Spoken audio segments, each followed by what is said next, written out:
Bismillahirrahmanirrahim. Assalamualaikum warahmatullahi wabarakatuh. Perkenalkan, nama saya Dr. Vita Novianti, SPMAP, NIDN 0718037801. Saya adalah dosen aktif di Ilmu Administrasi Publik Universitas Abdurrahman Saleh Situbondo. Pada pertemuan kali ini, saya akan menyampaikan salah satu mata kuliah yang saya ampu, yaitu Administrasi dan Problem Pembangunan. Mata kuliah ini mata kuliah wajib untuk mahasiswa administrasi publik dengan 3 SKS. Capaian pembelajaran mata kuliah Administrasi dan Problem Pembangunan, mahasiswa dapat memahami dan mengetahui tentang pembangunan, administrasi, dan tujuan serta problem pembangunan. Ada beberapa kompetensi dasar yang harus saya sampaikan kepada mahasiswa. Yang pertama adalah memahami definisi administrasi pembangunan. Yang kedua, memahami serta mampu menjelaskan tujuan dan permasalahan pembangunan. Yang ketiga, memahami dan menjelaskan perencanaan pembangunan di Indonesia, khususnya reformasi terkait dengan reformasi perencanaan. Yang keempat adalah mahasiswa memahami dan menjelaskan permasalahan pembiayaan pembangunan. Dalam konteks ini yang saya bahas adalah reformasi penganggaran. Yang kelima, menjelaskan siklus pembangunan. Yang keenam, memahami dan menjelaskan visi misi pembangunan Indonesia secara keseluruhan. Yang ketujuh, memahami dan menjelaskan dimensi pembangunan. Yang kedelapan, menjelaskan perencanaan pembangunan di daerah. Saya biasanya pada konteks kompetensi ini mewajibkan mahasiswa menganalisis dan mencarikan solusi terkait dengan permasalahan-permasalahan pembangunan daerah khusus di Kabupaten Situbondo. Yang kesembilan, memahami dan menjelaskan paradigma pembangunan.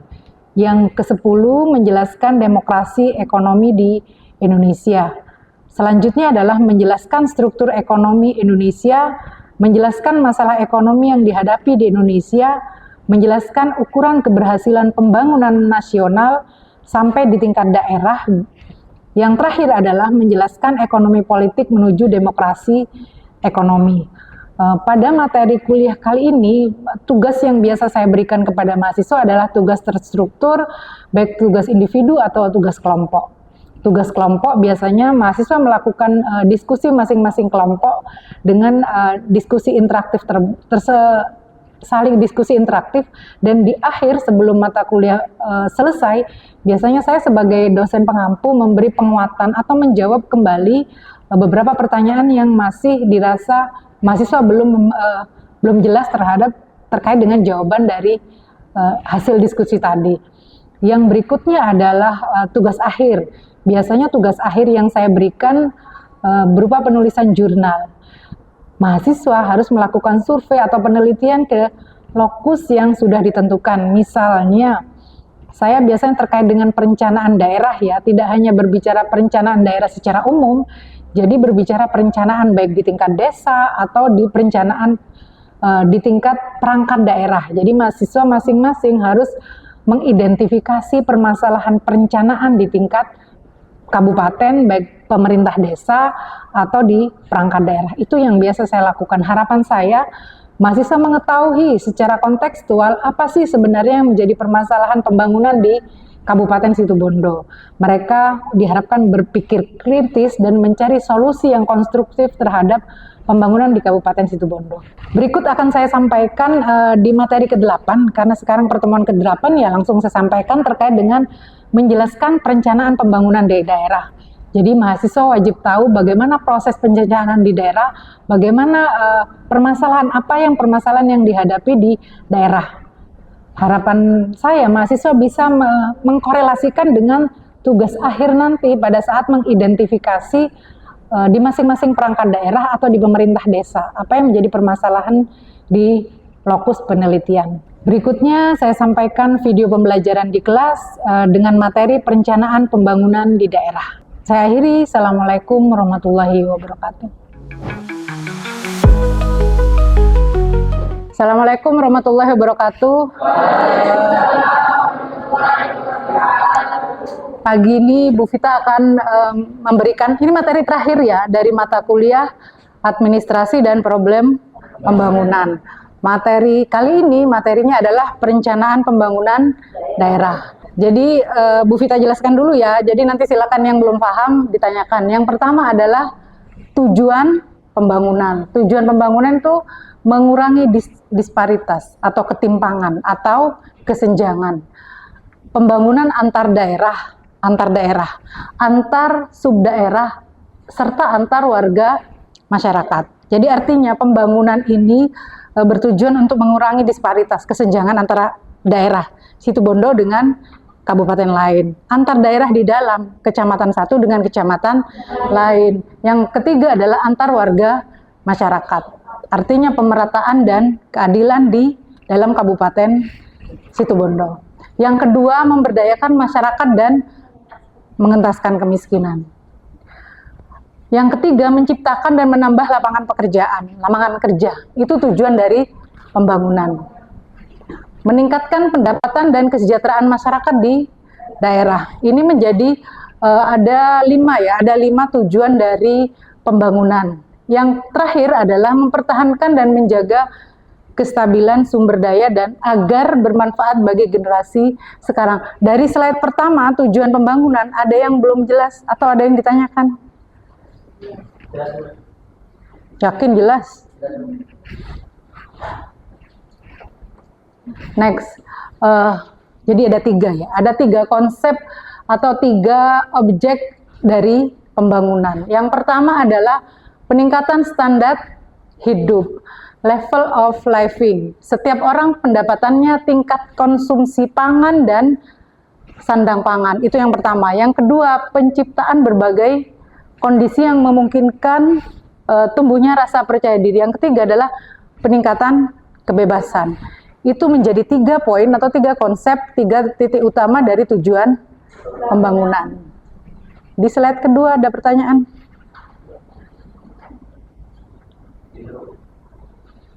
Ada yang mau bertanya? Ada yang belum jelas? Belum jelas atau bingung? Jelas ya? Apa sih yang harus dilakukan dalam pembangunan? Kalau kita berbicara tujuan pembangunan daerah ya, yang dimaksud tujuan pembangunan daerah itu yang dimaksud siapa? Tujuan pembangunan daerah, kabupaten, wilayah gitu ya. Yang harus dilakukan, mengurangi disparitas. Bagaimana caranya mengurangi disparitas, kesenjangan antar daerah, kesenjangan antar sub daerah, kesenjangan antar masyarakat. Apa misalnya?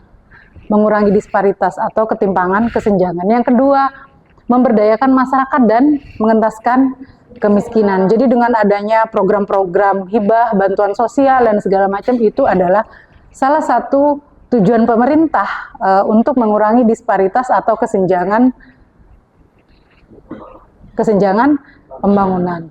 Yang ketiga adalah menambah atau menciptakan lapangan pekerjaan. Kalau kita lihat bahwa contoh, ada yang sudah pernah tracking data-data BPS terbaru, tingkat atau angka pengangguran terbuka yang semakin lama semakin tinggi. Penyebabnya apa salah satunya? Kurangnya lapangan pekerjaan. Sementara pencari pekerjaan semakin banyak. Artinya tidak seimbang antara jumlah calon pekerja dengan ketersediaan lapangan pekerjaan. Yang keempat, meningkatkan pendapatan dan kesejahteraan masyarakat daerah. Jadi ini contohnya seperti support atau bantuan-bantuan modal ya untuk UMKM, untuk koperasi atau usaha-usaha lainnya. Yang kelima, mempertahankan atau menjaga kelestarian sumber daya alam agar bermanfaat bagi generasi sekarang dan generasi yang akan datang. Sampai di sini ada yang bingung?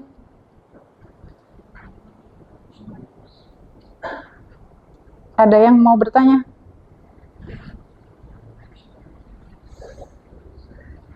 Kalau nggak ada yang bertanya, Bu Vita ini balik nanya. Apa disparitas tadi? Ketimpangan, kesenjangan. Itu disparitas.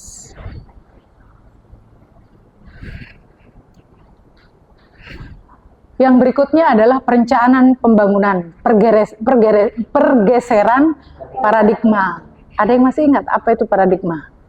Cara pandang. Dari government menjadi governance. Apa konsepnya government dan governance? Perbedaannya dari pemerintah ke pemerintahan. Ada yang masih ingat konsepnya apa? Perbedaannya apa? Kalau pemerintah, aktornya siapa?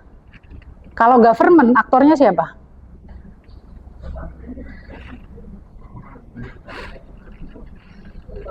Memberikan hak eksklusif bagi negara untuk mengatur hal-hal publik. Jadi aktornya adalah pemerintah, negara. Itu kalau government. Kalau governance,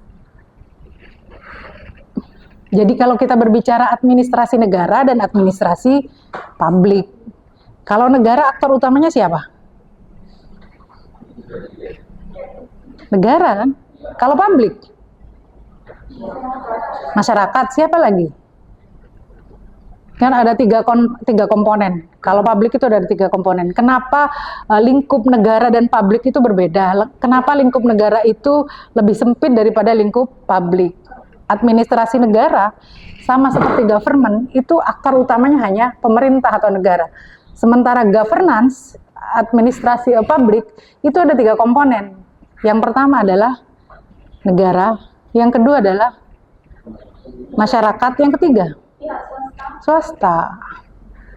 Itu. Jadi nanti kalau ditanyakan, kenapa dulu administrasi negara sekarang administrasi publik? Karena kalau administrasi publik itu lebih luas dan melibatkan masyarakat. Governance, persoalan-persoalan publik yang urusan bersama pemerintah, civil society, dan dunia usaha sebagai 3 komponen atau 3 aktor utama. Itu perbedaannya. Ada 3 tahap perencanaan. Yang pertama adalah perumusan dan penentuan tujuan. Jadi pada saat kita mau melakukan perencanaan, yang pertama harus dilakukan adalah perumusan dan perencanaan, penentuan tujuan. Yang kedua, pengujian atau analisis opsi atau alternatif yang berbeda yang tersedia. Yang ketiga, pemilihan rangkaian tindakan atau kegiatan untuk mencapai tujuan yang telah ditentukan. Sampai di sini ada pertanyaan? Atau ada yang perlu didiskusikan?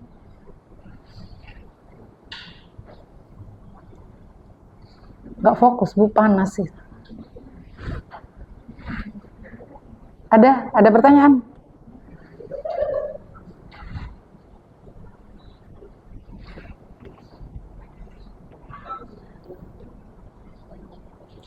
Jadi ini adalah paradigma atau cara pandang governance. Yang pertama adalah pelaku pembangunan itu stakeholder. Jadi ada beberapa komponen atau ada beberapa kelompok-kelompok yang memang bersekutu atau melakukan untuk menjalankan satu tujuan. Jadi aktornya tidak tunggal kalau governance. Pelaku pembangunan yaitu negara, pemerintah, state. Yang kedua sektor swasta. Yang ketiga adalah masyarakat. Ini menjadi satu satuan komponen untuk mewujudkan tujuan pembangunan. Tujuan pembangunan dan menyelesaikan masalah pembangunan. Komponennya adalah interaksi antar pemerintah, dunia usaha, dan masyarakat. Ini kan konsep governance ya. Jadi kalau misalnya ditanyakan apa sih konsep governance? Transparansi, akuntabilitas, partisipasi. Terus apa lagi? Masa efektivitas? Transparansi, akuntabilitas, partisipatif, apa lagi? Kepastian? Lupa. Yang berikutnya, apabila sendi-sendi tersebut dipenuhi, maka tercipta good governance. Jadi konsep-konsep good government di paradigma lama itu menjadi konsep baru, yaitu good governance.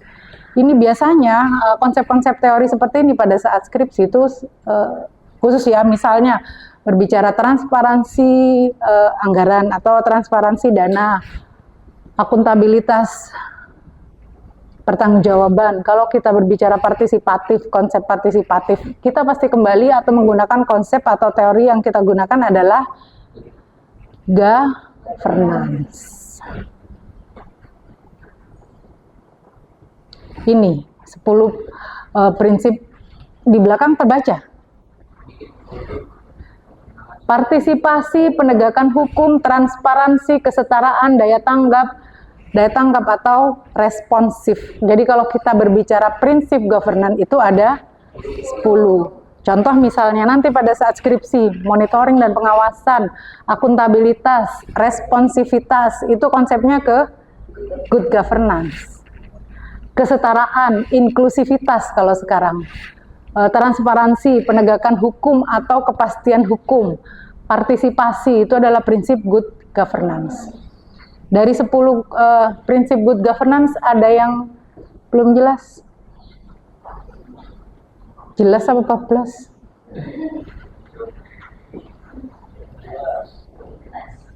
Akuntabilitas, kalau ini ya laporan keuangan ya terkait dengan tugas itu bisa menggunakan konsep ini. Akuntabilitas, transparansi, efisiensi dan efektivitas. Konsep-konsep ini bisa dipakai di konsep dasarnya pada saat kita penelitian. Melihat bagaimana tingkat partisipasi masyarakat pada saat perencanaan pembangunan di desa. Transparansi pengelolaan keuangan dana desa. Akuntabilitas.